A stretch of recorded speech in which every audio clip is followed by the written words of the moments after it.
essa história da mulher do ex-presidente do Peru Isso é uma... é uma falta de vergonha na cara. Tá tudo ok, Edson? Veja, 3 milhões de dólares foi o que Lula pediu, segundo delação, para Odebrecht, para a campanha do Mala. 3 milhões de dólares. Só tem um detalhe nessa bagunça toda aí.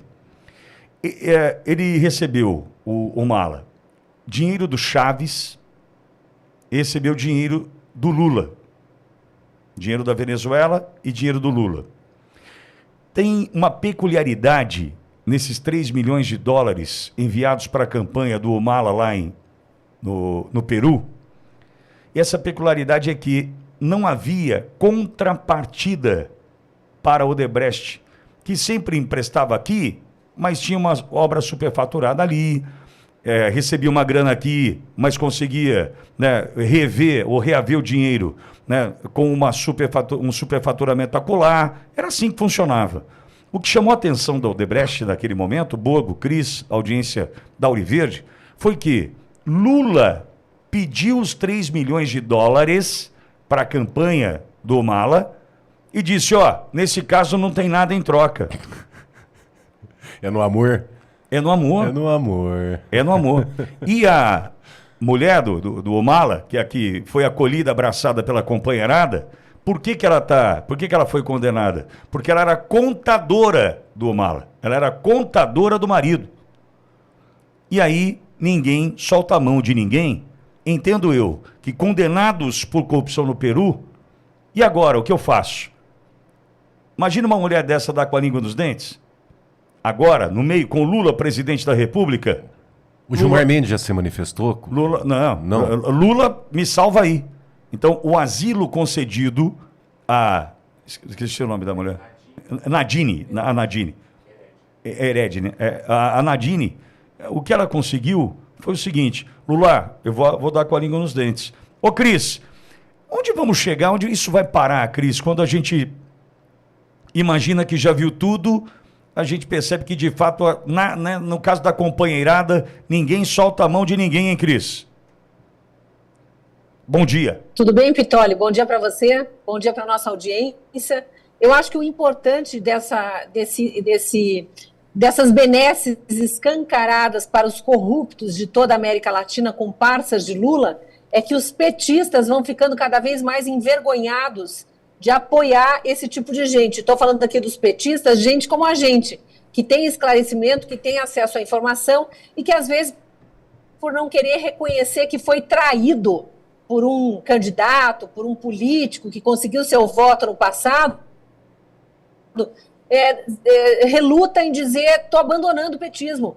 Esses militantes, esses jornalistas, as pessoas comuns, mas que continuam defendendo o petismo, estão cada vez mais envergonhadas. E é para ficar mesmo. Olha como é descarado. Eu vou usar uma frase que foi usada hoje, brilhantemente, num editorial do Estadão. O petismo e o Lula, especificamente, exportaram a corrupção e agora estão mostrando que exportaram também a impunidade. Porque é isso. Quando um ex-presidente de outro país, e vamos lembrar, são 12 países que são investigados na Lava Jato. No Brasil, o STF conseguiu enterrar essa operação quando a operação bateu nas portas lá do STF, né? O tal do amigo do meu pai. Não vou entrar em detalhes aqui, mas nossa audiência sabe do que eu estou falando.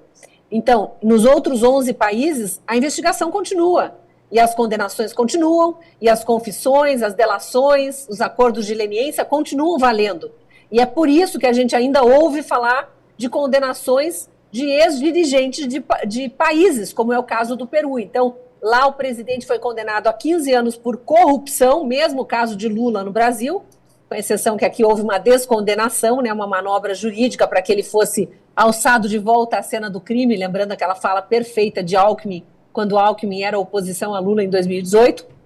Lá ele foi condenado a 15 anos de corrupção e a esposa, como você bem lembrou, a ex-primeira-dama, também condenada a 15 anos, mas por ter manipulado todo aquele dinheiro ilícito que entrou no país, via Odebrecht, empreiteira brasileira, do amigo Lula também, né, do amigo do Lula, e também através do então ditador da Venezuela, Hugo Chávez, já falecido, mas que deixou seu sucessor lá, o Maduro, que vem subjugando o povo venezuelano há muito tempo, né? Então, o que ela fez? O marido dela foi preso, mas ela correu para a Embaixada do Brasil junto com o filho. Lula automaticamente concede asilo, o que é ilegal pela lei brasileira e pelos tratados internacionais. Só se concede asilo político para perseguidos políticos, não é o caso. Ela foi condenada por um crime comum, então jamais poderia ter recebido asilo político. E a aberração das aberrações, e é por isso que eu começo minha fala falando que os petistas estão tendo motivos de sobra para abandonar essa associação criminosa que é o PT e seus aliadinhos, seus puxadinhos. O Lula mandou um avião da FAB, pago com o nosso dinheiro, para buscar essa criminosa e asilar aqui no Brasil. Então ele está dizendo para o mundo que além da gente ser uma ditadura, de não ter lei nenhuma respeitada aqui, a gente também é um paraíso para os bandidos condenados no exterior. Cris, o Borgo está aqui, pois não, Borgo? Olá, Cris, bom dia, prazer falar contigo. É por isso que eles querem calar as redes sociais, porque essa malandragem sempre teve no Brasil.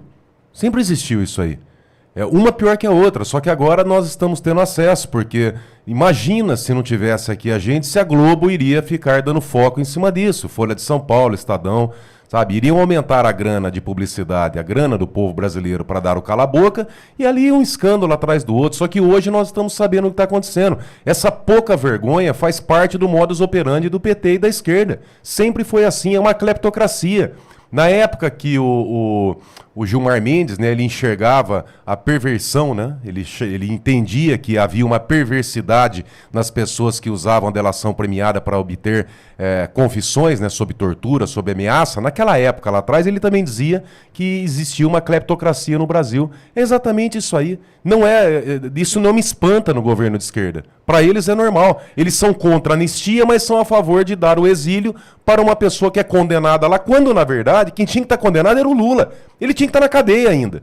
Mas esse mecanismo que acha normal, agora o Gilmar Mendes não vai falar nada. Não tem Toffoli, não tem Alexandre de Moraes, ninguém questionando, dando prazo, enfim. Eles querem pegar o Alan dos Santos e o Oswaldo Eustáquio lá para não reconhece o exílio político. Agora, de uma bandida, de uma criminosa parceira do crime deles, aí é normal. Ô Cris, mas transformar isso em algo normal é o que nos choca, né? Porque a justiça está vendo como normalidade, não vi ninguém do Congresso, né, se posicionar com a veemência necessária. Tá normal, Cris. É porque eles já anularam o Congresso, né? Eles já calaram as vozes dissonantes, a maior parte delas ali do Congresso. A gente ainda tem alguns guerreiros, né? Alguns bravos guerreiros, que eu não tenho dúvida que serão os reeleitos em 2026. Porque a imensa maioria desse Congresso que está aí, especialmente no Senado, completamente omisso na função primordial de fiscalizar o Judiciário e o Executivo, não vai ser renovado. Eu não tenho dúvida nenhuma que o eleitor vai saber escolher no ano que vem representantes diferentes desses que estão aí e que permitiram que o judiciário avançasse sobre os outros poderes e estivesse na condição não só de governante do país atualmente, porque é o que eles fazem, mas também de quem concede perdão a bandidos, de quem fecha os olhos para essas aberrações jurídicas, como a atual concedida pelo Executivo, por Lula, de asilar uma condenada, uma corrupta condenada no exterior e ainda mandar um avião nosso da Força Aérea Brasileira para buscar a bandida condenada para vir se asilar aqui no Brasil. Quero saber se também vão ficar pagando as contas dela, se ela vai ser vizinha do narcotraficante búlgaro, que também foi perdoado ontem pelo STF para pagar uma vingancinha para a justiça espanhola que não concedeu a extradição de Oswaldo Eustáquio. Então, a gente tem mesmo aqui falar, é muito importante que o Borgo tenha lembrado aí da questão da regulação das redes sociais, como eles gostam de chamar, da censura que eles estão tentando implantar no país, porque nós não podemos deixar de falar e de apontar essas aberrações que estão sendo cometidas por todos esses representantes da tirania brasileira aí, seja no judiciário, seja no executivo e alguns no legislativo também, que são comparsas, né, do Lula, do petismo e dos ditadores de toga, porque senão eles avançam com o projeto da regulação das redes sociais também. E precisamos continuar insistindo por anistia aos presos do 8 de janeiro, porque assim como eles liberam narcotraficante estrangeiro para ficar circulando livremente pelo Brasil, ou acolhem, né, asilada política, uma corrupta condenada pela justiça peruana, eles estão prendendo inocentes que apenas se manifestaram contra um sistema eleitoral altamente questionável do Brasil no dia 8 de janeiro. Ô, Cris, dá tempo de mais só um assunto? Sim. A questão da anistia e essa proposta agora de diminuição de pena, né, de encontrar um caminho a partir da sensatez, da sensibilidade, né, do moderado Alexandre de Moraes, agora encontrando o caminho para diminuição das penas. Isso passa longe de anistia, né, Cris? Passa longe de anistia e mais longe ainda de justiça, né? Porque você reduzir pena de quem foi preso ilegalmente e julgado no tribunal incompetente, para usar o termo jurídico, né, porque o STF não poderia ter julgado essas pessoas, elas não têm foro privilegiado.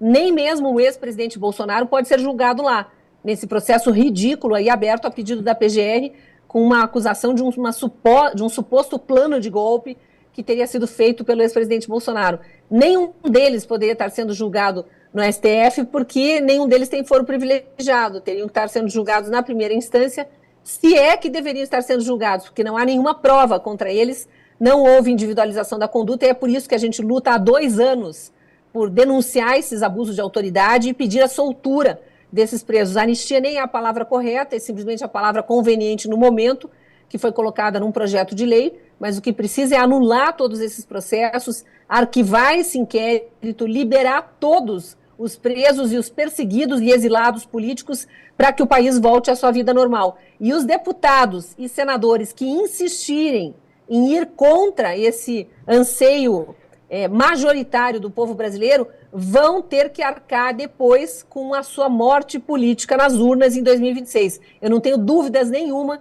de que o eleitorado vai dar uma resposta forte no ano que vem para quem se omitir nesse momento tão importante do Brasil.